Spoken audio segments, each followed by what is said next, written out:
Ну, попали в непростую ситуацию, очки нужны как нам, так и сопернику. Готовились к такой тяжелой игре. С кадрами проблема у нас сегодня была, не все смогли сыграть из-за дисквалификации или из-за медицинских каких-то противопоказаний. Поэтому сложно было, но хочется поблагодарить команду. В очередной раз проявили характер, до конца пытались исправить ситуацию. В конечном итоге у нас получилось сравнять счет, были моменты еще. То есть игра могла сложиться по-разному и в нашу пользу, и в пользу соперника. Но я думаю, что сегодня ничья – это справедливый результат. Дякую. Колеги, питань не будуть? Коли ласка. Иван Мискевич, Ясное ТВ. Владимир Владимирович, насколько серьезное повреждение у Егора Зубовича? Когда он сможет вернуться в строй? Ну, мы надеемся, что он к началу второго круга будет уже в строе. Еще питання є? Коли ласка. С чем был связан сегодняшний выход Юрия Козлова на замену в центр обороны? Он в концовке матча проводил. Ну, Георгий Кантария почувствовал дискомфорт, и поэтому Юра неплохо выглядел на этой позиции в игре с Крумкачами, поэтому мы сделали такие перестроения.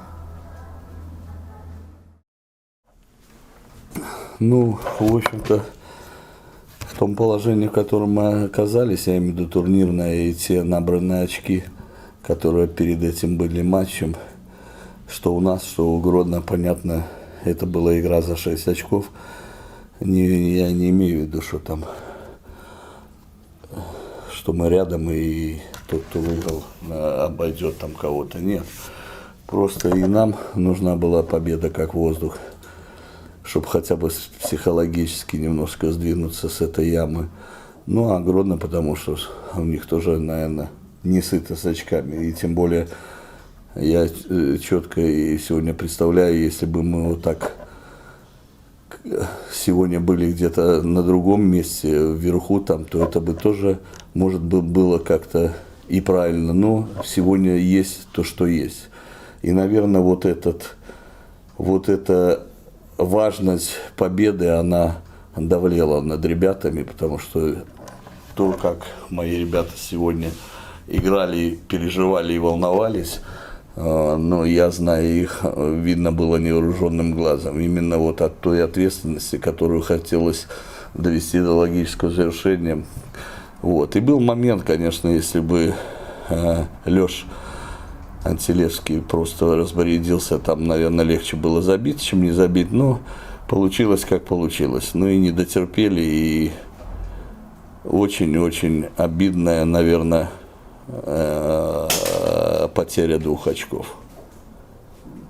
Вот, и сами понимаете, какое настроение у меня, у моих ребят в раздевалке. Ну что сделаешь, вот так распорядилась игра сегодня. Дякую. Колеги, питання? Коли ласка. Иван Мискевич, Ясное ТВ. Юрий Иосифович, Дмитрий Антилевский так достаточно неоднозначно отреагировал на свой уход на замену, показалось, это вот связано с этими переживаниями за результат команды? Не знаю. Дмитрий Антилевский – это Дмитрий Антилевский. Мы все знаем его строптивый характер. Ну, так он повел, так он посчитал. Я ж у него сегодня не спрашивал, чего он. То есть я не спрашивал, почему. Я видел, да, его там недовольство. Ну, такой характер у человека. Ну, я считаю, ты должен тогда делать свое дело то время, которое тебе отвели. А если у тебя не получается чего-то, так что тогда на кого-то будем так нервничать. Надо профессионалом быть до конца. Еще коли ласка. Фабрихио Оя, на которого вы очень надеялись в начале чемпионата, которому очень много комплиментов выдавали, 4-й матч подряд в заявку не попадает. Вот он с рухом был на скамейке после этого. Да. Ну я же, по-моему, говорил, и это не секрет. Он с рухом, я не знаю, он не мог быть в заявке. Единственное, может, я его заявил, потому что он приехал.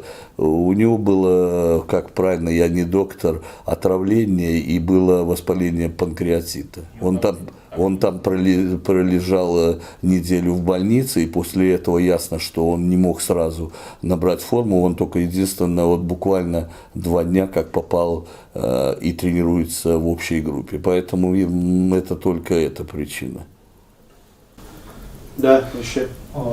Еще до начала заявочной кампании начал Торпедо кампанию подписную. Подписали вы Шахрома Самиева, нападающего из Таджикистана. Как можете представить, характеризовать новичка? Ну, вы знаете, 2 дня человек как бы только в тренировочном лагере, ну, то есть в команде, и то первый день он провел в таком щадящем, потому что перелеты это самое. Ну, самое главное, он как бы занимался благим делом, то есть он был в сборной Таджикистана, там в Саудовской Аравии, по-моему, в Японии они перелеты, потом он полетел в Таджикистан, прилетел, ну, то есть в этом плане немножко, как всегда, не везет, вот, футболист прилетает, да, он сегодня, будем так, здоров, он сегодня, наверное, готов играть, но все равно он провел там недели 2 или 3 в рядах сборной, а вы сами знаете, это совсем другой тренинг, а плюс еще эти перелеты, пояса, поэтому мне сейчас тяжело о нем что-то по 2 тренировкам сказать, а тем более он форвард это вот выходит и забивает или не забивает, поэтому тренировка это тренировка. Ничего не могу сегодня. Буду очень рад, если он нам поможет, и с этой целью мы его выследили и как бы даже в каком-то конкурентной такой форме получили его, потому что были команды, которые тоже претендовали. Но ясно, что это игрок, если он попадает к нам по бесплатному трансферу и на наши условия, то очень надеемся, что это хорошего уровня, нашего уровня игрок. Ну, то, что это уже супер-пупер, богом помеченный будет футболист, таких я никогда не верил и не верю в это. Но учитывая, что у нас, к сожалению, вот футболистов, которые могут точку поставить в данном составе, у нас и в прошлом году с этим была беда, но там хоть и Рамос и Велоза были такие не форварды, но футболисты, которые могли отдать и забить. А вот сегодня у этого самого восстановившегося Горбачика не получается. Но благо вот Клинье как-то уже, по крайней мере, не 1 гол забил, и спасибо на это.